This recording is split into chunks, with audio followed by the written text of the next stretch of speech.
Assalamualaikum warahmatullahi wabarakatuh. Waalaikumsalam. Bapak guru hebat dimanapun Anda berada. Kali ini Bapak Ibu bersama saya Amiruddin, CGP Angkatan 7 Kabupaten Indramayu. Bapak Ibu guru hebat yang berbahagia, pada kesempatan kali ini bersama saya adalah kepala sekolah saya sendiri, yaitu perkenalkan Bapak Jupri Apandi. Selamat pagi Pak Jupri. Selamat pagi. Apa kabar Pak Jupri? Alhamdulillah baik. Alhamdulillah. Pada kesempatan kali ini saya akan melakukan wawancara dalam rangka tugas demonstrasi kontekstual modul 3.1 pengambilan keputusan berbasis nilai-nilai kebajikan sebagai pimpinan sekolah. Bapak Ibu guru hebat yang berbahagia, nanti hasil wawancara saya dengan Pak Jupri ini akan dijadikan bahan analisa saya dalam menyelesaikan tugas pembelajaran di pendidikan guru penggerak. Baiklah Pak Jupri, pada pagi hari ini saya ingin menggali dari Bapak baik pengalaman maupun informasi terkait dengan pengalaman Bapak sebagai kepala sekolah dalam mengambil kebijakan-kebijakan, artinya dalam memutuskan sesuatu, terutama ketika berhadapan dengan dilema etika, yaitu dilema etika itu adalah dua hal yang sama-sama dianggap baik, sama-sama dianggap benar, tapi saling bertentangan, sehingga mungkin Bapak sebagai kepala sekolah sedikit ada kesulitan ketika memutuskan hal-hal seperti itu. Baik Pak Jupri, selama ini bagaimana Bapak saat mengidentifikasi kasus-kasus yang terlihat berbenturan dengan dilema etika? Ya, baik. Terima kasih Pak Amir. Ya. Akan coba saya jawab. Ya. Saya perkenalkan, nama saya Jupri Apandi, Kepala IPTD SDN 1 Sengseng Kecamatan Keranggan Kabupaten Indramayu. Yang dalam hal ini saya juga turut mendukung Pak Amir untuk menyelesaikan salah satu tugas guru penggerak, dan akan saya coba bagaimana cara menghadapi dua masalah etika yang semuanya sama-sama baik tetapi bertentangan. Tentu dalam menghadapi masalah, pertama-tama ya kita gali dulu permasalahannya, artinya kita identifikasi masalahnya, kita pelajari permasalahannya. Kalau memang hal itu adalah hal yang sulit, karena semuanya baik, tetapi harus diputuskan salah satunya, dan itu perlu pemikiran.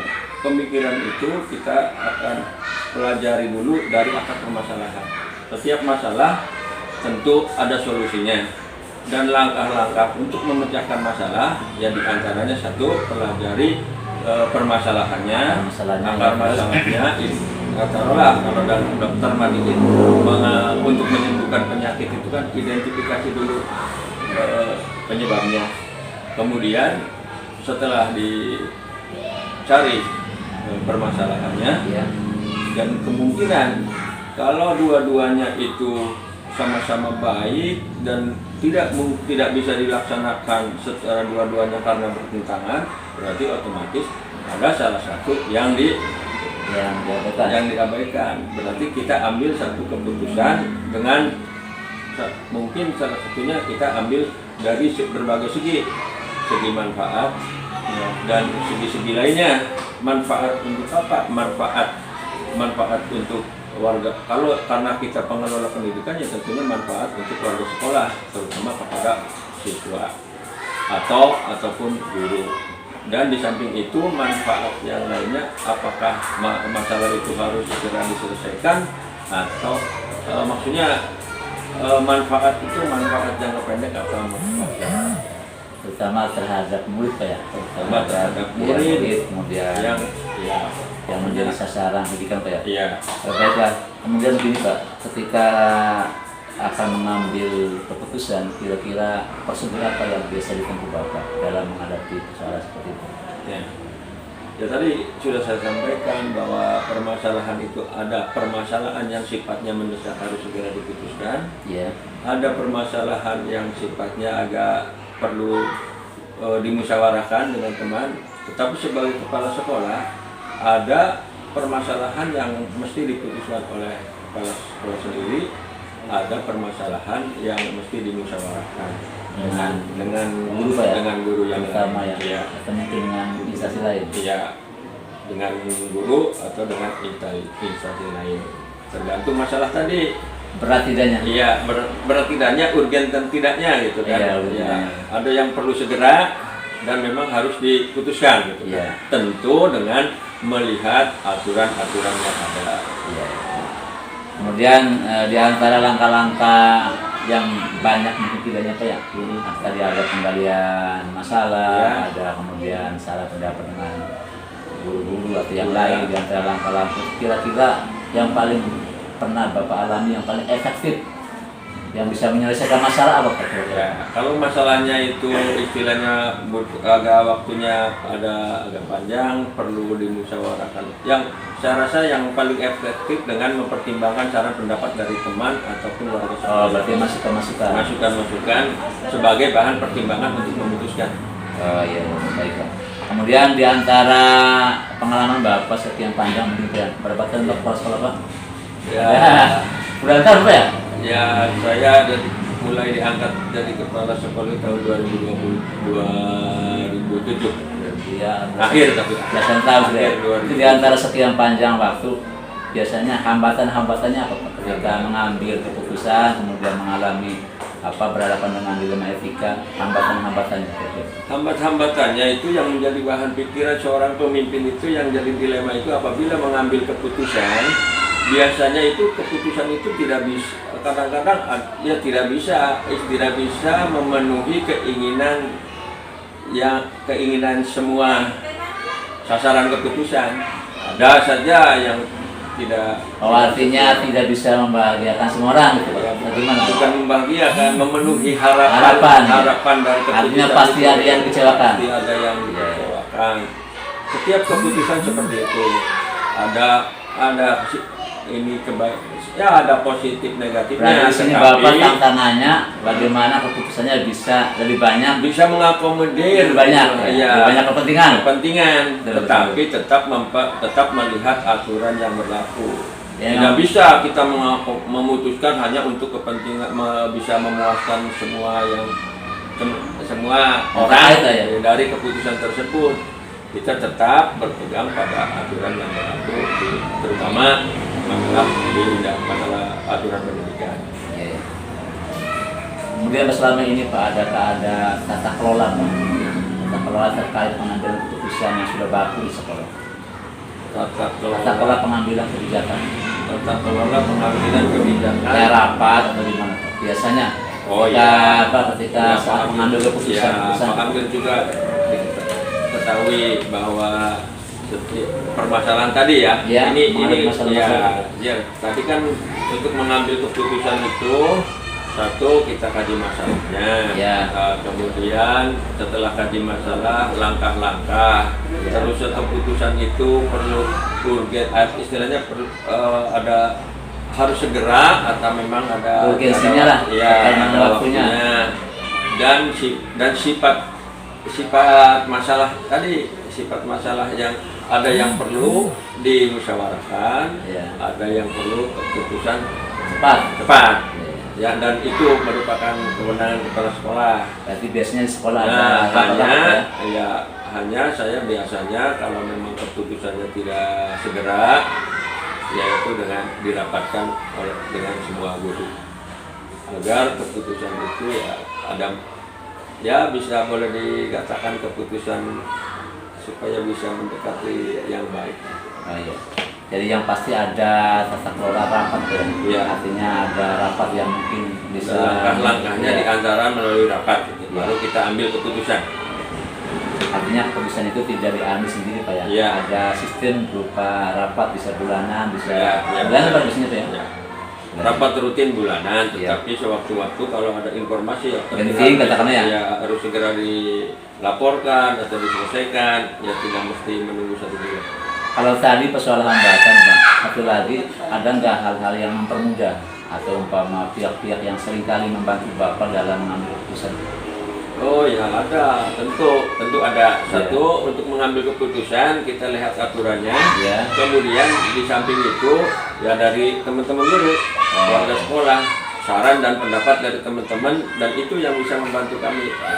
Berarti sangat dirasakan nih Pak ya? Iya. Iya. Betul. Baik Pak, yang terakhir Pak, mungkin ini ada refleksi. Iya. Kira-kira apa yang bisa Bapak sampaikan setelah Bapak melakukan wawancara dengan saya? Artinya apa yang bisa Bapak sampaikan buat kita semua terkait dengan pembelajaran, terkait dengan saat pengambilan keputusan yang dilematis ya.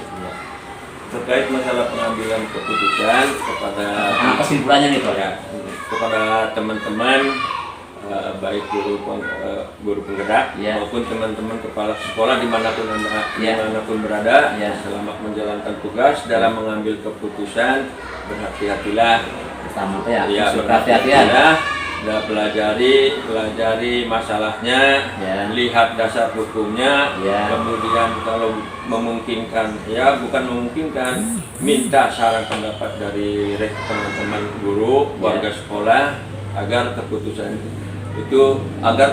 yang diambil itu merupakan keputusan yang Terbaik. yang terbaik. Kemudian kepada guru penggerak Pak Ya. Amir, Ya. selamat. Iya, terima kasih Pak. Selamat melaksanakan tugas, Ya. tetap semangat, selesaikan sampai terakhir. Ya, terima Dan kasih, Pak. ini salah satu bagian dari saya mendukung Pak Amir dalam menyelesaikan tugas-tugas sebagai calon guru penggerak. Ya. Bapak Itu terima saja kasih. yang dapat saya sampaikan, Ya, dan saya akhiri. Sudah cukup? cukup. Saya akhiri. Assalamualaikum warahmatullahi wabarakatuh. Terima kasih Pak Jupri atas waktu yang diberikan. Bapak Ibu guru hebat dimanapun Anda berada. Tadi hasil wawancara telah kita selesaikan. Semoga bisa bermanfaat dan semoga bisa menginspirasi kita semua. Saya Amiruddin, CGP Angkatan 7 Kabupaten Indramayu. Kita akhiri pertemuan pada kesempatan kali ini. Wassalamualaikum warahmatullahi wabarakatuh. Bismillahirrahmanirrahim. Assalamualaikum warahmatullahi wabarakatuh. Waalaikumsalam warahmatullahi wabarakatuh. Bapak Ibu guru hebat dimanapun Anda berada, kali ini Bapak Ibu guru hebat bersama dengan saya Amiruddin, CGP Angkatan 7 Kabupaten Indramayu. Pada kesempatan kali ini saya bersama salah seorang kepala sekolah yang berada di wilayah Kecamatan Kerangkeng, Kabupaten Indramayu. Kali ini saya akan mewawancarai beliau terkait dengan tugas demonstrasi kontekstual, yaitu modul 3.1 pengambilan keputusan berbasis nilai-nilai kebajikan sebagai pemimpin. Baiklah Bapak Ibu guru hebat yang berbahagia, hasil wawancara dengan Pak Mabruri, saya perkenalkan terlebih dahulu. Yang di samping saya adalah Pak Mabruri SPDI, Kepala Sekolah SDN 3 Kerangkeng. Dari hasil wawancara dengan beliau, nanti saya akan menganalisis terkait dengan pembelajaran kita di calon guru penggerak, yaitu modul 3.1 pengambilan keputusan berbasis nilai-nilai kebajikan sebagai pemimpin. Pak Mabruri, selamat siang. Assalamualaikum warahmatullahi wabarakatuh. Waalaikumsalam warahmatullahi wabarakatuh. Pak Mabruri, seperti yang saya sampaikan dalam pengantar, saya ingin mewawancarai Pak Mabruri terkait bagaimana Bapak menghadapi permasalahan dan bagaimana Bapak ketika mengambil keputusan atau kebijakan, terutama terkait dengan hal-hal yang berhadapan dengan dilema etik, yaitu ada dua hal yang dianggap benar, yang saling bertentangan, di mana di situ kepala sekolah dituntut untuk lihai dalam mengambil keputusan yang kira-kira sesuai dengan yang dibutuhkan oleh murid, oleh lingkungan, dan oleh sekolah itu sendiri. Baiklah Pak Mabruri, kita mulai bisa ya. Bisa enggak? Bismillahirrahmanirrahim. Pak Mabruri, ada satu hal lagi yang perlu saya sampaikan, bahwa hasil wawancara ini akan di-upload di YouTube. Saya mohon izin Mangga. akan dipublikasikan ke media sosial sebagai syarat dalam pemenuhan tugas saya sebagai guru penggerak Angkatan 7 Kabupaten Indramayu, yaitu modul 3.1. Baiklah Pak Mabruri, selama ini bagaimana Bapak dapat mengidentifikasi kasus-kasus yang merupakan dilema etika atau bujukan moral. Ya, terima kasih kepada Pak Amir yang sudah menyempatkan waktunya untuk wawancara dengan saya juga ini. Iya. Sebelumnya tadi sudah diperkenalkan bahwa saya ini adalah kepala sekolah ISDN 3 Kerangkeng. Namun perlu diketahui juga bahwa secara definitif saya menjadi kepala sekolah sini itu baru 1 tahun, Pak Amir. Oh ya, sekarang ya. Namun keseluruhan kalau dihitung dari PLT itu kurang lebih 1 tahun 9 bulan. Oh, hampir 2 tahun Ya, ya. hampir 2 tahunan. Ya. Dan tentunya juga masih kurang pengalaman terhadap kasus-kasus yang ada di SD 3 Kerangkeng. Namun sedikit kami akan berbagi dengan Pak Amir tentang masalah-masalah yang ada di SD 3 Kerangkeng juga. Nah, untuk mengidentifikasi kasus-kasus ini, ya tentunya dalam mengidentifikasi itu harus tahu dulu langkah-langkahnya, langkah-langkah identifikasi itu. Langkahnya terus ya. Yang pertama yaitu kita harus menentukan, menemukan masalahnya dulu. Setiap kasus pasti ada masalah tuh. Jadi harus menemukan masalahnya, seperti apa masalahnya, Oke. baru kemudian kita mengidentifikasi sumber masalahnya. Sumber masalahnya ya, terus ya. Sumber masalahnya. Kemudian setelah kita tahu sumber masalahnya, baru kita memberikan penjelasan tentang identifikasi tersebut. Dan setelah itu baru kita bisa mencari solusi yang terbaik untuk itu. Jadi kalau saya tulis ada 4 langkah Pak ya. Ya. Iya, jadi masalahnya apa, kemudian identifikasi, kemudian penjelasan dan mencari solusi. Baiklah Pak Mab, kalau selama ini bagaimana Pak Mabruri menjalankan pengambilan keputusan di sekolah, terutama yang terkait dengan kasus-kasus di mana ada 2 kepentingan yang sama-sama punya nilai kebajikan, punya nilai kebenaran, tapi saling bertentangan. Iya. Dan ini berarti masuknya pada dilema etika ya? Ya, dilema Ya, etika, betul. etika. Memang kalau kita lihat antara pilihan seseorang ketika Iya.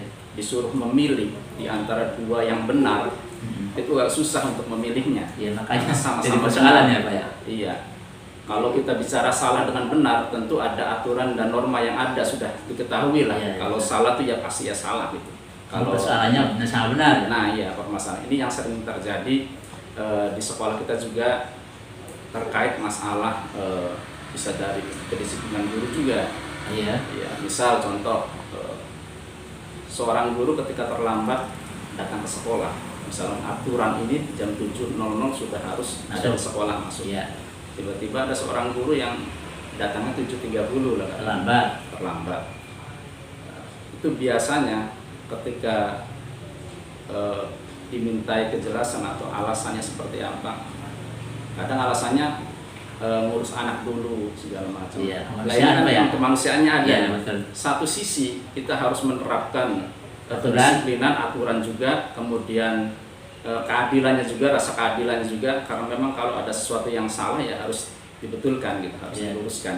Di satu sisi lagi karena kemanusiaan tadi rasa kasihan juga karena memang ada norma di situ, misalkan ngurus keluarga. Jadi dulu. ada 2 hal yang bertentangan Pak ya. Iya. Satu aturan atau keadilan, satu lagi Ya, kemanusiaan, rasa peduli lah ya. Mereka sama-sama benar, Iya. menurut ini, pandangannya sama-sama benar. Tapi kita harus memilah, memberikan keputusan yang terbaik untuk itu. Nah, itu barangkali untuk contoh realnya tentang dilema etika. Biasanya langkah-langkah atau prosedur apa Pak yang dilakukan selama ini ketika menghadapi dilema etika seperti itu? Ya, berarti kita kan pertama harus mengenali dulu nilai-nilai yang bertentangan itu. Kita kenali dulu nilai-nilai yang bertentangannya, baik itu yang sifatnya benar atau benar dengan benar atau benar dengan salah, itu kita harus kenali dulu. Kalau benar dengan salah berarti yang bujukan moral Pak ya? Ya, bukan moral. Artinya Kemudian- dipastikan dulu. Iya, dipastikan dulu. Iya. Dipastikan dulu apakah itu masuknya bujukan moral atau dilema etika. setelah kita tahu, kita kenali permasalahannya, baru kita menentukan siapa yang terlibat dalam kasus ini misalnya. Yang terlibat itu siapa saja, bisa jadi guru, bisa kepala sekolah juga, bisa peserta didik atau wali murid juga. Nah ini kita tentukan siapa saja yang terlibat. Kemudian baru kita mengumpulkan fakta-fakta yang relevan. Seperti apa? Ya misalkan ya tadi, misalkan kasus kedisiplinan, atau misalkan kalau dalam kelas ya guru misalkan menentukan atau memutuskan kebijakan tentang peserta didiknya, misalkan yang sering nyontek dan lain sebagainya. Itu dicari dulu fakta-fakta relevannya, benar nggak ini anak nyontek gitu. Nah, setelah fakta-fakta yang relevan itu diketahui, baru kita uji. Nah, diuji ini kan kalau misalkan yang rujukan moral, berarti kan ujiannya adalah benar dan salahnya gitu. Iya. Kalau misalkan kalau yang dilema berarti benar dengan benar. Ya, ukurannya seperti itu. Iya. Ukurannya berarti benar dengan benar. Misalkan ada teman satu meja berdampingan, satunya nyontek, satunya ini enggak nyontek misalnya. Dia bisa saja melaporkan temannya itu kepada gurunya bahwa dia nyontek. Iya. Nah, tapi karena rasa kesetiaan dia kepada teman sehingga tidak dilaporkan. Nah, ini juga dilema sebenarnya bagi anak tersebut untuk memutuskan itu. Mau saya laporkan, khawatir anak tidak naik kelas atau nilainya berkurang. Tidak dilaporkan, ya seperti itu. Ya. Makanya dilema, tapi masuknya adalah satu sisi yang berlawanan tadi, benar dengan benar, bertentangan. Kemudian setelah kita tahu, setelah kita uji benar, salah atau benar dengan benarnya, baru kita memutuskan. Artinya investigasi dulu. Investigasi dulu tentang kebenarannya seperti apa, baru kita ambil keputusan. Setelah diambil keputusan, baru refleksi. Tentunya refleksi juga diperlukan karena barangkali dalam keputusan itu ada sesuatu yang salah. Gitu aja. Refleksi biasanya di akhir Pak ya, Iya. setelah akan diputuskan. Dan di antara langkah-langkah yang seringkali Bapak lakukan, seringkali Bapak pilih, apa kira-kira langkah-langkah yang paling efektif Pak saat mengambil keputusan seperti dilema etika itu? Yang dianggap paling efektif? Paling efektif yang untuk langkah-langkahnya itu ya, kita langsung pada permasalahannya. Misalkan investigasinya, langsung ke investigasi kalau langkah-langkah. Misalkan ini anak kenapa kompetensinya menurun misalkan. Berarti ada penanganan yang cepat, harus ada penanganan yang cepat dari seorang Berarti guru. menurut Pak Guru yang paling efektif adalah sumber masalah ya? Iya, sumber masalahnya, investigasi, mencari keterangan-keterangan yang lebih konkret lah, yang lebih relevan juga terhadap anak gitu. Kalau di guru ya bisa jadi, kalau di guru ya mencari keterangannya dari guru-guru yang lain gitu aja. Ya. Kalau selama ini Pak Mabudi saat mengambil keputusan berhadapan dengan dilema etika ini, kira-kira ada tantangan-tantangan nggak yang mempersulit Bapak dalam mengambil keputusan? Sebenarnya kalau tantangan berarti kan dari dalam. Ya, bisa dalam, bisa luar Pak. Ya. Tantangan itu ya setiap keputusan itu ya pasti ada tantangannya. Iya. Pasti, karena memang tidak ada suatu keputusan yang semuanya itu mutlak harus menerima semua. Iya, betul. Tapi harus ya memang itu sudah sunatullah lah, seperti itu. Harus ada yang pro dan kontra. Ada pro dan kontra. Betul ya. Namun untuk yang paling Sering ditemu di sini ya, untuk tantangan ya paling tantangan dari guru-guru lah, misalkan dari segi mindsetnya juga, mindset gurunya misalkan dalam mengajar maupun dalam berdinas. Kadang kan mindsetnya kan gini, karena kita sekolah kecil ya sudahlah, apa jalan lah, apa adanya aja. Betul, fasilitas juga kurang memadai mungkin, kemudian juga sarana dan medianya juga kurang memadai untuk kegiatan itu ya. Seperti biasa lah, jalan biasa. Ini mindsetnya harus dirubah. Seharusnya kan dengan keterbatasan ini, bagaimana kita bisa memaksimalkan potensi yang ada di sekolah gitu. Media tidak ada, misalkan dari pemerintah nggak ada, ya kita buat sendiri medianya dengan sebaik mungkin tentu yang kita miliki, skill yang kita miliki untuk mendidik siswa, untuk mempermudah pengajaran di kelas juga. Nah itu tantangannya mungkin mindset, Kemudian ya. ya itu. Tadi menurut Pak Mabruri yang paling menantang adalah merubah mindset ya. Mindset guru ya. dan Artinya juga mindset SDM kita lah. Termasuk mindset anak-anak juga. Oh gitu ya. Iya, kadang anak Kalau anak-anak terkait dengan apa? Pola belajar. Pola belajar juga, ya. kemudian juga masalah ini waktu juga. Oh ya. Karena mindset anak-anak tuh kalau misalkan sudah kan tahun duhur itu mindset mereka nggak pulang udah. Oh ada Pengennya biasa. pulang, kebiasaan. Ukurannya menggunakan azan atau Nah, suara panggilan kadang azan di ada masjid seperti ya. itu. Oh iya itu juga benar ya paradigma anak-anaknya. Nah, itu. Mungkin tertanam karena kebiasaan tuh Bang Bapak. Iya, kebiasaan. Dari awal-awal dari waktu ke waktu ya tertanam sehingga melekat menjadi paradigma sekolah ketika ada bunyi kentong zuhur atau Iya. azan hawanya minta pulang. Nah, itu. Harus dirubah juga mindset seperti itu. Ya baik Pak Mabruri. Selama ini Pak Mabruri ya, apakah ada sebuah tata kelola atau jadwal tertentu lah dalam penyelesaian kasus-kasus dilema etika itu Pak? Sebenarnya untuk jadwal tertentu tidak ada ya, paling juga ada buku kasus, paling juga buku peristiwa lah. Peristiwa itu biasa yang dihadapi oleh guru juga terkait dengan anak-anak juga, misalnya anak nakal, yaitu ada catatan-catatannya dalam di wali kelas masing-masing. Antisipasinya ya, kasustik ya? Kasuistik. Ya. Untuk jadwal sih tidak ada, secara rutin tidak ada. Misalkan ada kejadian atau kasus apapun, selama masih bisa ditangani, artinya kasus itu tidak terlalu besar lah, tidak perlu banyak melibatkan orang, ya bisa ditangani langsung oleh kepala sekolah ataupun guru yang bersangkutan. Tapi sekiranya itu kasusnya ini memerlukan unsur-unsur yang lebih daripada sekedar guru atau kepala sekolah, maka kami biasa mengundang komite, kemudian wali murid juga, ya untuk memutuskan sesuatu yang sifatnya adalah besar gitu, universal dan sebagainya. Kalau selama ini adakah seseorang atau faktor-faktor apa yang selama ini mempermudah atau membantu Bapak dalam menyelesaikan kasus-kasus dilema etika? Artinya mungkin ada panutan atau ada faktor-faktor tertentu yang seringkali membantu Bapak dalam menyelesaikan kasus-kasus dilema etika? Ya yang pertama sih yang pokok itu adalah guru ya. Oh, guru. Karena kita kan setiap hari-hari ketemu dan bisa sharing juga di sini, sharing permasalahan yang ada di sekolah juga. Nah, kemudian biasanya kalau ada kasus di sekolah itu, saya tidak lupa untuk konsultasi kepada pengawas. Oh iya, pengawas bina. Atasan Bapak ya? Iya, pengawas bina itu. Iya.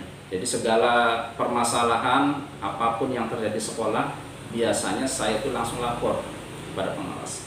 Seperti kejadian kemarin ketika memang kami kebobolan buku tuh, buku di salah satu kelas 6. Iya. Yaitu ya kami langsung lapor kepada pengawas.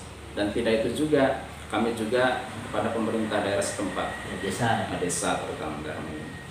Jadi biasa menjalin hubungan lah untuk memutuskan sebuah permasalahan, sehingga nanti keputusannya itu tidak berdampak negatif pada yang lain. Jadi lebih kepada dampaknya yang positif-positif saja. Pak Mabruri, selama ini kira-kira pengalaman Bapak, kemudian pikiran-pikiran Bapak dalam menyelesaikan setiap kasus yang mengandung dilema etika, kira pembelajaran apa yang bisa diambil Pak dari kasus-kasus yang selama ini Bapak hadapi?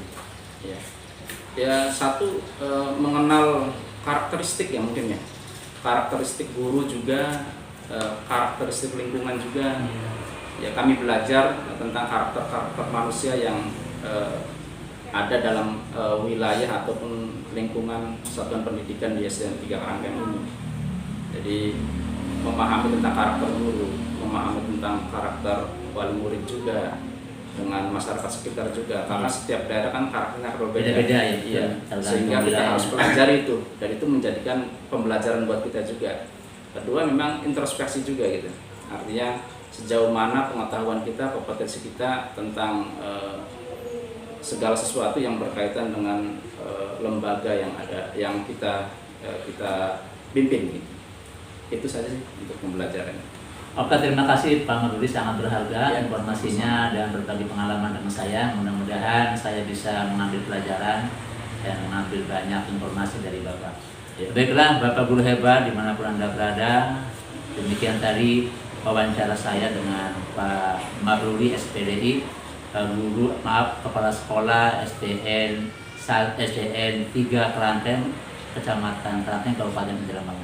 Mudah-mudahan ada manfaatnya, mudah-mudahan saya bisa menganalisanya, dan mudah-mudahan bisa bermanfaat buat yang lain. Jadi saya wa ma taufiqi illa billah, alaihi tawakkaltu wa ilaihi unib. Wassalamualaikum warahmatullahi wabarakatuh. Assalamualaikum warahmatullahi wabarakatuh. Bapak Ibu guru hebat yang berbahagia, sebelumnya saya telah melakukan wawancara dengan 2 kepala sekolah hebat.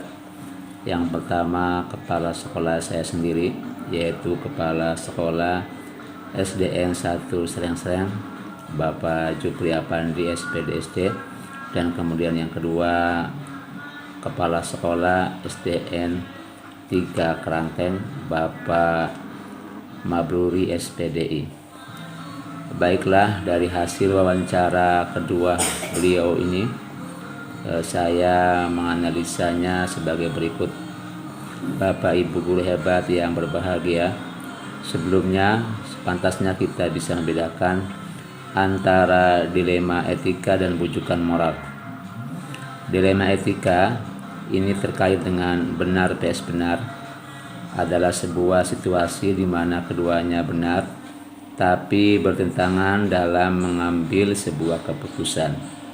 Sedangkan bujukan moral atau tak lain benar vs salah adalah situasi ketika seorang dihadapkan pada benar salah ketika mengambil satu keputusan.